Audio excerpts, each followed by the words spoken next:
What's up and welcome to another episode of Football Everyday brought to you by Maybank Premier Accounts, coming to you live and direct as usual from Studio V here at the Wanatama Shopping Centre in PJ. My name is Nelsen and joining me today, I'm pleased to welcome back Mr. K. Anand. Nice, thank you. From Malaysian Insider, as well as Maybank customer Mr. Badrul Rizal. Bro, good to have you with us. Thanks for taking the time to be here. Let me start by asking Badrul which team you support and why. Okay, definitely Manchester United. Wow, we've got another United fan in the show. I'm surrounded always, yeah. Love them since 1999, I think. Right, when they won the treble, right? Since Giggs was in 17s. Right, in his teens. He was in left wing, and then on the right side was Andrei Kanchelskis. Yeah. Right.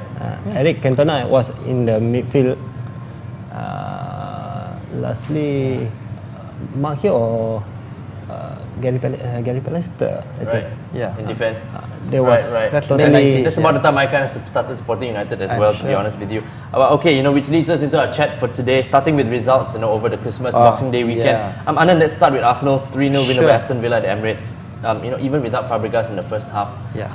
I think they generally dominated the game and Controlled possession and the all, game, right? yeah. But once he came on, he definitely made a difference, didn't he? It totally opened up the avenues for attack, and he really made sure that there were players in the positions. Right. And it was a totally new dimension when he came on. It's just like that. It was so obvious, and that's what kind of a player he is, of course. Yeah. Right. So other than Fabregas, got to ask you, before he came on, who in without a particular doubt, caught your eye? Vermaelen. Thomas Vermaelen was the ball winner as well as the feeder and getting the ball through all the time and making sure the defense held their ground against a Villa strike force which has never had a blank score sheet. Yeah. Right. We've got to ask you then, what are your thoughts on Villa's performance, considering they went into the game having already beaten Chelsea, Liverpool and Man United? What did you think of Villa on the night? I think there was some opinion about the fact that Martin O'Neill gave them a day off for Christmas, which may have not be a good idea after all, may not have been a good idea. So in that respect, I think the guys were just hungover, or they had too much pressure and expectation on them, and they just couldn't. And they were probably might have been surprised by how strong Arsenal was on the day, with especially the back four. Great stuff. So you must be a happy man then with that Very performance. happy, yeah. But over at the KC Stadium, Man United took advantage of Chelsea's failure to win at Birmingham by beating Hull 3-1 thanks to a Wayne Rooney show. But strange as it might sound, Rooney had a hand in all 4 of the game's goals. One at the wrong end, of course. But I think with that performance, he clearly showed that he's still United's key man. Yeah, isn't it? definitely. Because in the absence of Ronaldo, he is the only key player that can make a difference, the difference, and create opportunities on the attacking side. Right. So I got to ask you, I'm sure as Man United fans, we're pleased with the result, but were you happy with United's performance on the whole, overall performance? Not so much. Because clearly their passing was very bad, right? Including Ryan Giggs, who made several mistakes in passing. And Rooney, definitely, when he passed on the wrong side. So I get what you mean. I got to ask you if you agree with Badrul. No, basically they look kind of disjointed as well. They were losing possession carelessly, And honestly, that first goal that they got was simply because Hull did not go forward and pressure a player, allowing him all the space in the world to make a cross, and Rooney got that goal in the first half. That was just atrocious defending. And if on any other team, if Arsenal played United that day, that would have been a good win for Arsenal for sure. Right. So basically, you think United were fortunate that it was Hull. Yeah, it was very fortunate. I think they also slightly hungover or what, but it is definitely not a good standard United performance. All right. So we'll hope they improved it on the match tomorrow morning, which we'll speak about later on in the show, as it is time for our first break here on Football Everyday, brought to you by Maybank Premier Accounts. So please stay tuned as we're going to take a short break for some messages from our sponsors. We'll be right back, so see you soon. Nice one, bro. Okay.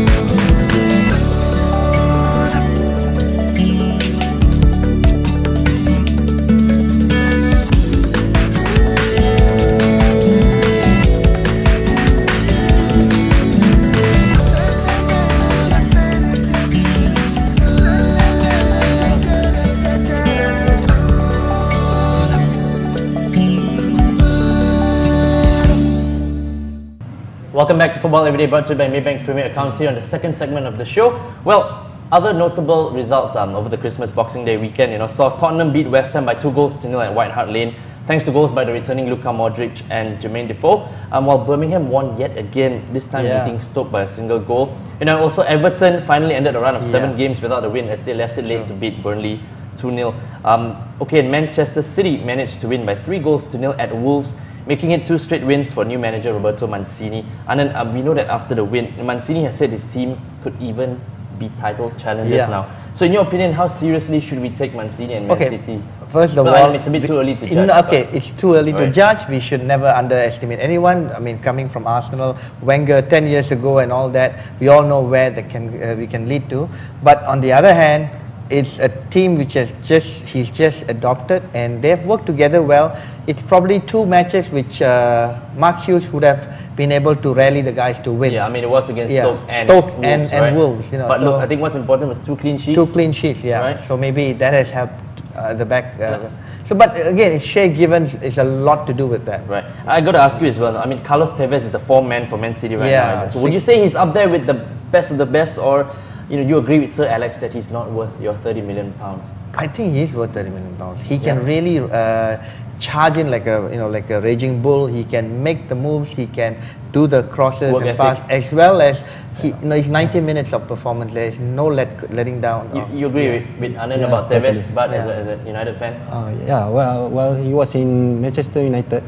He created a lot of opportunities for players. As well as his finishes very outstanding. Yeah, I mean, I kind of miss Tevez as well. I felt it was wrong to let him go.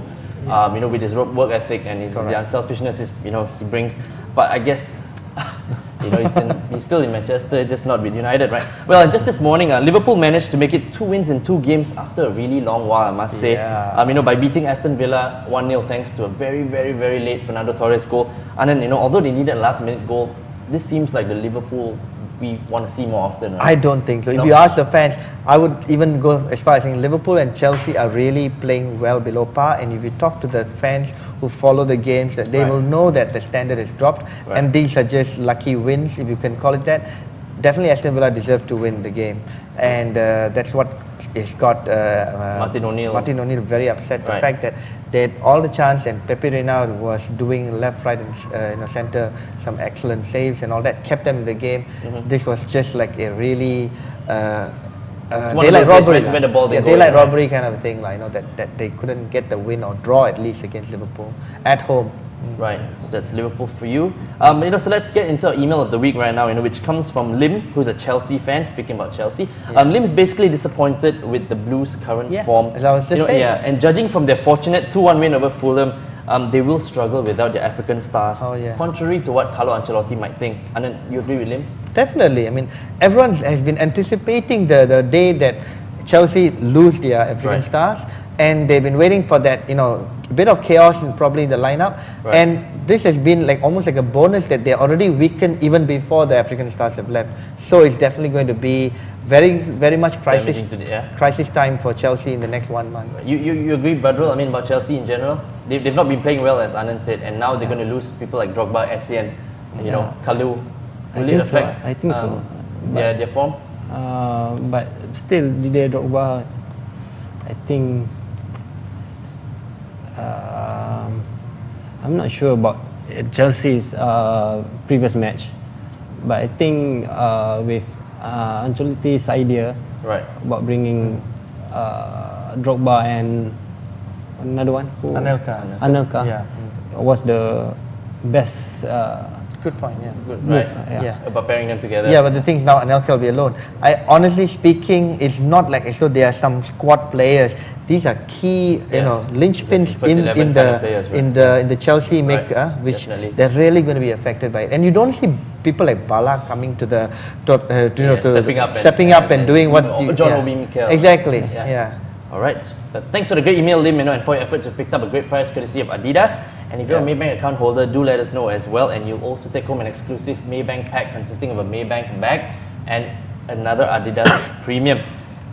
We'll be in touch soon with prize collection details, but if you'd like to write to us as well, do drop us a line at football@thestar.com.my. In the meantime, it is time for our final break here on Football Everyday, brought to you by Maybank Premier Accounts. So do stay tuned, as we'll be back with more football chat and banter right after this, so see you soon.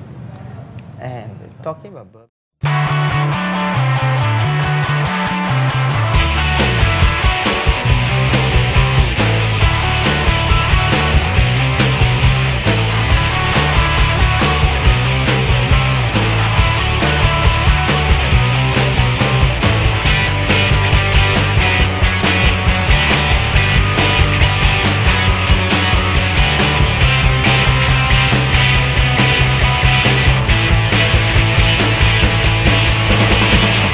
And you're back with us on the third and final segment of today's edition of Football Everyday, brought to you by Maybank Premier Accounts. This is where we preview the tasty upcoming fixtures in the Barclays Premier League, of course. But as a matter of fact, there are no league games this weekend as it's FA Cup time. But there are two games happening tomorrow morning, in fact. And we've got to start with Arsenal versus Portsmouth at Fratton Park. And then, I mean, Fabregas was the difference, as we said earlier on, when he came on against Villa last weekend. But following an aggravation of, I think, the hamstring injury, right? He'll likely miss the trip to Portsmouth. How badly will he be missed? Again, Wenger could play the same strategy. He's 50-50, but I would prefer that Wenger would rest him. And the bottom line is we have the players who can raise their level, and they're on a good run. They've got confidence, with them and so they can take it to Portsmouth, and they can. I don't think Avram Grant is going to be resting back, and like he took the game to Liverpool, and I think we can overcome Portsmouth quite easily. So that was what I was going to ask. I mean, bring on where we know that when Liverpool last went to Portsmouth 2 weeks ago, it resulted in a 2-0 loss for the Reds. So I think you don't see Avram Grant's team providing another shock result here. I don't see that at all. So the Gunners will have enough. They've got the youth. It's almost like a youth versus veterans team, considering how old the Portsmouth team are. So I think they've got the strength and the momentum to take this. Give me a score prediction then. I will go with 3-1. 3-1? Yeah, 3-1. To Arsenal, of course. To Arsenal, of course. All right, great stuff. And over at Old Trafford, Man United welcome Roberto Martinez's Wigan side, who aren't exactly in great form at the moment. Badru, Wigan at home should be nothing less than 3 points for United, right? Yeah, but with current forms, I don't think Man United will reach the same score like in Wigan. As when they beat Wigan 5-0 early on the season, right? I'm hoping you're wrong, but with Rooney hitting form at the moment, I mean, United's attack looks alright. But would you agree that more importantly for United is the return of a few of their first choice defenders, as showed against Hull?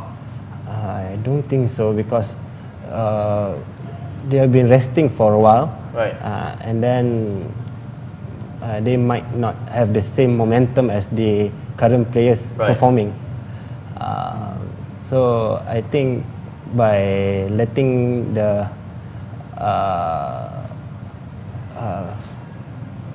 players who are performing carry on, you mean?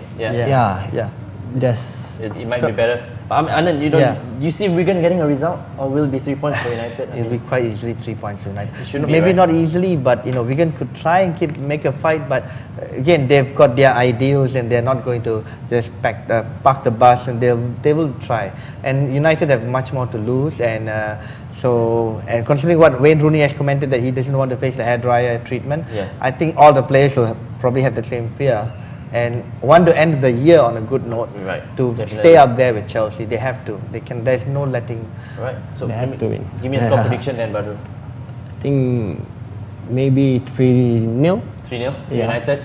Yeah, I hope you're right, man. And in the FA Cup third round this weekend, since we mentioned the FA Cup, man, United actually face Leeds United. So let me ask you again, but can they beat Leeds and progress to the next round? I mean, they're probably going to put out some of their kids and the youngsters and all, but do you think they'll beat Leeds at home? Definitely. Definitely. Straightforward win for United there. Yeah. And then Arsenal travel to West Ham in an all Premier League match. So you think the Gunners will emerge victorious, just like very tricky because again, Wenger will be using the youth first policy, and Zola will obviously want to put out his best team. Chance for a trophy, forget about the league and all that. So it's going to be tricky. If we get a draw, I'll be happy away from the home. Alright, great stuff, guys. But just before we leave you, this week's Football Everyday fun fact is on new manager at Man City, Roberto Mancini. Guys, did you know that City's 3-0 win over Wolves was actually their first away win for 2 months, and then 2 months. Yeah. And you know, seeing as he did it in 2 games, what Mark Hughes couldn't do in 2 months. And then do you see a bright future for Mancini? Yeah, definitely. Again, he has the resources there. He has the people who can make the difference, the individuals. He's got more talent in bringing individual skills together and merging them as a team. So something that Mark Hughes will never ever have. And he seems to have brought that Italian solidity in defense as well. Right? Yeah, correct. Yeah. All right. So, and very quickly, guys, if you'd like to join our football fun coaching clinic with Shabby happening on Sunday, January 10th at the Maybank Training Center in Kajang, do hurry up and sign up. You know, just send us your details to football@thestar.com.my and we'll get in touch with you to confirm your seat. In the meantime, Anand, Badrul, pleasure it's been, guys. Thank you. Thanks for taking the time to be here again. Till we see you next week, enjoy your football. Happy New Year. And it's Shah from us here on Football Everyday, brought to you by Maybank Premier Accounts. We'll see you soon. Happy New Year. Okay, so Happy New Year to you too. Happy New Year to you guys. Happy New Year to you too. All right, good.